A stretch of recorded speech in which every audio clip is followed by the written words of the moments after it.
Hey everyone, Kai-san here and welcome back to the channel. Today we're diving into Loss of a Good Child, chapter 27, and let me just say this chapter is wild. We got shocking revelations, crazy cameos, and a look into the darker side of the Lookism universe. If you're a fan of Lookism, Questism, or Eli Zhang's legacy, you're in for a treat. So without further ado, let's break it down. The chapter kicks off with Rachel explaining what OLLY WANG was really up to during his time in Korea.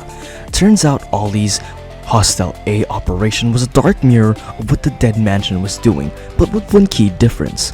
While OLLY was rescuing and grooming lost street children, the dead mansion targeted high-profile kids with immense potential. Talk about a twisted recruitment process, right? Now in case you forgot, in the last chapter, Rachel sedated Jang Hyun and interrogated him. That's where Rachel's explanation comes from, but here's the kicker. Jang Hyun and Null, they're not actually allies. Turns out Jang Hyun was trained to be a lone wolf and he's only using Null to further his own goals. Kind of ruthless. Next, we get an intense flashback from Jang Hyun's childhood. Picture this, OLLY WANG standing over a young Jang Hyun, cutting his hair. They have this eerie conversation about a man's hair being his charm, and OLLY tells Jang Hyun that he needs to look handsome, to sell well. Yep, you heard that right, he needs to sell well. But here's where OLLY gets complicated.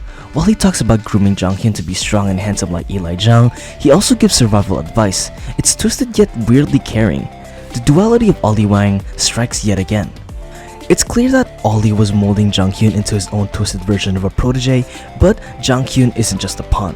Fast forward to the present and he wakes up to find Rachel waiting for him. And let me remind you, Rachel is no amateur. As a psychology expert, she knows exactly how to manipulate the situation to get the information she wants out of Jang Hyun. But just as Rachel's interrogation starts to get somewhere, we pan to a mysterious man watching them from a nearby rooftop. Who is he? What his plan is?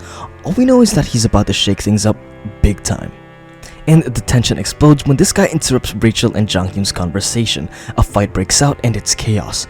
Jang Hyun ends up getting stabbed, but just when things look grim, we get a flashback to OLLY WANG teaching Jang Hyun a technique. And when I saw this technique, this moment had me on the edge of my seat.